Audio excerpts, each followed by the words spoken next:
Okay, so it's been a while. It's been like about 10 days or so, maybe 2 weeks since I've done a video.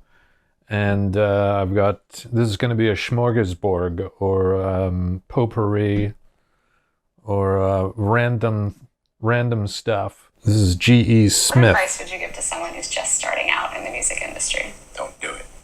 Really? Yep. Go to school. Be something real. Why is that? Because it's a pitiless industry. Pitiless. Make no mistake. Saturday Night Live, which we spend a good deal of time talking about here, isn't about comedy. It isn't about fame. It isn't about anything else you want to say. Music, it's about money. It's almost like this speech from Wall Street with Gordon Gekko. G.E., and if you don't know who G.E. Smith is, you should look him up. He's a legendary session guitar player, live band guitar player. He was with Hall & Oates and Roger Waters, several others. And it's a really good long form video interview with him where he discusses his experiences in the music business and things of that nature, and the grind that it is. Over the past couple of weeks, I went to Atlanta to visit a friend of mine. She happened to be friends with the drummer of Jack White's band, so we wound up going to that show at the Tabernacle in Atlanta. It was a great treat to see a live act, to see a real rock band for the first time in quite a while, due to the pandemic. I think the last big concert I saw prior to that was Eric Clapton, last gig at the Garden. I guess that must have been in 2018 at some point. Anyway, Jack White,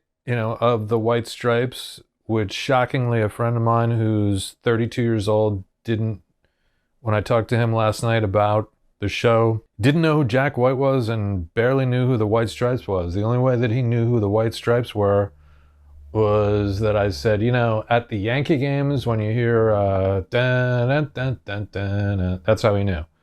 The music business is tough, and as I talk to young artists and aspiring artists via this channel and how that all gets connected, you can't overemphasize how difficult it is. I have friends coming to New York this weekend to play their first gig in New York City at Bowery Electric, I guess it is. Bleach, the band from St. Louis, they're coming to New York, and you should check them out if you get a chance. Bowery Electric, early show, I think 6:30. This is the cologne moment of the day. The Spice aftershave, don't confuse it with Old Spice, but it is Old Spice. You get this at Family Dollar. Only those in the know that you have to go to Family Dollar for that one, which is not, it's not $1. I think it's a couple bucks. Today it occurred to me that I live literally perfectly centered between two Dollar Trees, and I have my choice to check out the inventory at one as opposed to the other and see, what kind of bargains there are. We talked about Jack White. What was cool about the show, besides the fact that he's a great guitar player, great singer, had a really cool band. It was a guitar, bass, and drums and keyboards. It was also a no cell phone show where on your way in, you put your cell phone in a Velcro, I think it's neoprene. They put your camera in that, it closes up, and the only way to open it is if you run it over one of those magnetic things like at the clothing store to take out the theft-proof device.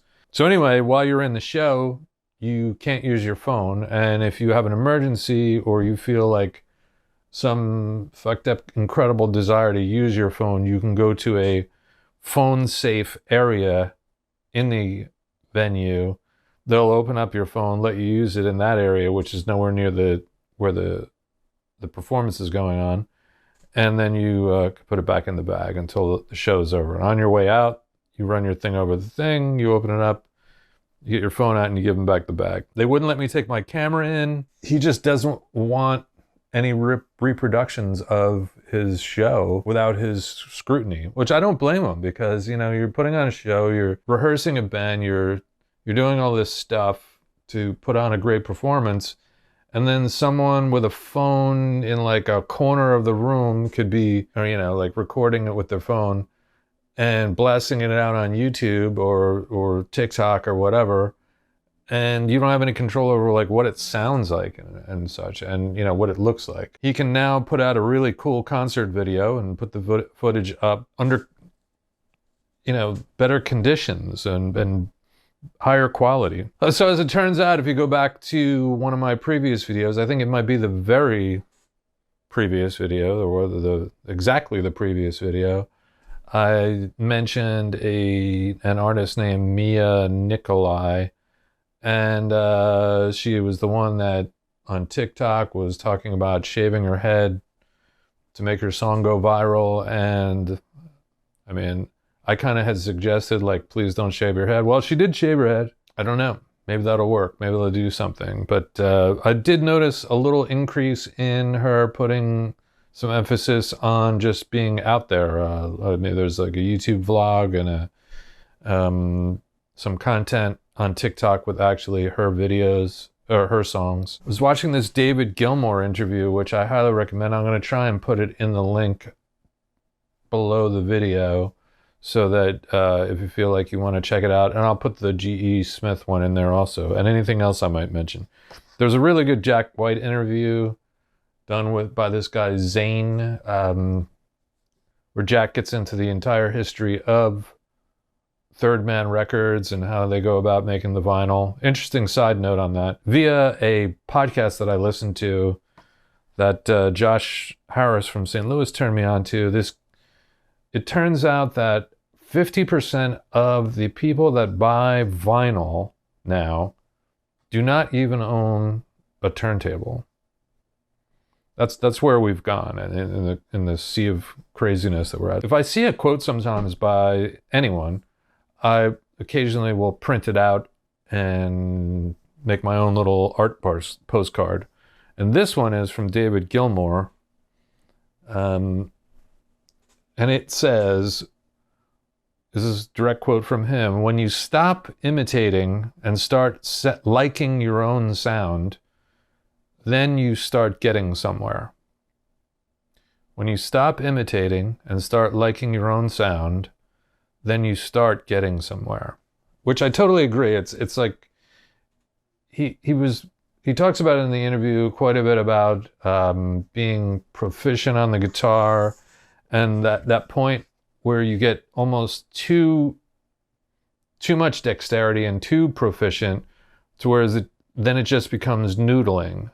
And I felt like when I was watching Jack White, I kind of felt a little of the sense that he's not one of those guys that practices guitar to get good at the gymnastics of it, which I think he could get good at, just like anyone else. If you practice scales and with a metronome and, you know, countless exercises, you will get a crazy amount of dexterity. And I've fallen victim to that kind of thing too. But it does cross over into the point where the dexterity and the proficiency can easily slip into just noodling, soulless, feel-less play. You're just executing some crazy shit on the guitar, and there's nothing behind it. There's no depth. There's no soul to it. There's no feel to it. It's just notes. So anyway, check out that Gilmour interview, David Gilmour. And for those of you who don't know, David Gilmour is he's one of the legends of guitar that was in Pink Floyd and then has since gone on to this whole other, you know, David Gilmour solo thing, but he's also, like, I guess he's still Pink Floyd technically, that it's a whole legal thing that went down. By the way, back here, you can't see it, but I was reading this article. Actually, I was watching a video. I was reading this article about Ron Wood's of the Stones, his first marriage, which lasted, I think, 30 years or something like that. But it's crazy. Like, there's this wedding video photo of, like, Ron Wood and his wife with Keith Richards and Peter Frampton and Jeff Beck and Mick Jagger and Bill Wyman, Charlie Watts, all their girls. I think actually Rod Stewart's in there.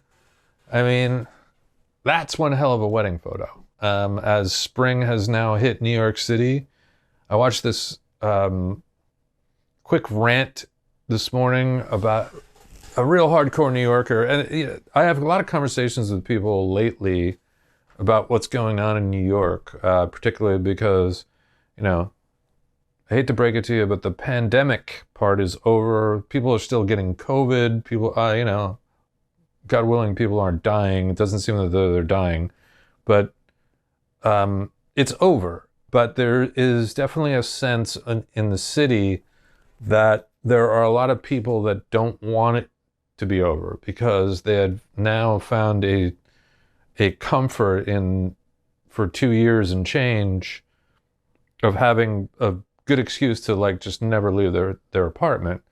So there is that agoraphobia thing or whatever that's going on, which I don't doubt that it's real. So anyway, this guy rants about how tough it is or how disgusting it is to live in New York City, and he did it for 20 years. I'm working on about almost 30 with a break here and there. And I will tell you that it is different, and I guess it's going to be different. New York City is always evolving. I don't know that it's there are certain evolutions that have occurred in my lifetime that I've seen. I didn't experience the crack AIDS epidemic thing that fucked up the city quite a bit, but I did experience 9/11 and stuff leading up to the 2016 election and the pandemic now. And I don't know that it's going to be like the quickest turnaround. So if you're thinking about coming here and making records, which no one is, and honestly, I've never seen things as quiet as they are on every level, from record making, production, gigs, people doing things related to new projects. I've talked to other people. I'm not alone in telling you that like things have ground to a halt, and you know these are the time. If you thought it stopped during the pandemic, I don't know that there were other little maneuvers that people made to like keep themselves occupied and working, including myself. But I'm really seeing like just some sort of stagnation that's going on that I can't put my finger on. It's like you go out, there aren't a lot of people out. People are just ordering food in. It's some crazy shit. I don't know if this is related to my channel, whatever I want to consider my channel to be, but this is like what you might get here and there. I've done videos on gear and rundowns of my studio and stuff like that, and they don't seem to be quite as well received as maybe just some of this type of thing. One thing that I was relating to the studio thing that I've been thinking about a lot, because I get a lot of guys asking me, young guys asking me, like, you know, how do I like go about working with people, making beats, producing, mixing, recording, whatever. It's interesting when I think back to my time in the studio grind, and you know, when I'm talking about 6-7 days a week, 16-hour days, what are the things that I remember, or what do I feel like I learned from that? And it's interesting, I remember the conversations with other engineers, other producers, and artists. I remember the conversations and learned more from the conversations than I did from the gear chats. What I'm saying is the conversations about just perspective, life, you know, cultural things, and just that talk about where we were at mentally. And I guess what I'm getting towards is that, like, if we're all working super isolated and not in rooms together, we're not getting that downtime where people just talk to each other and you learn about each other and you like learn to interact. and you learn where the person's coming from, they learn where you're coming from, and relationships build that way. So without that in the room hang, and in the lounge hang, and in where you're just like bumping into someone in the hallway and you're having a chat, you're not ever going to get that back via this way, where like,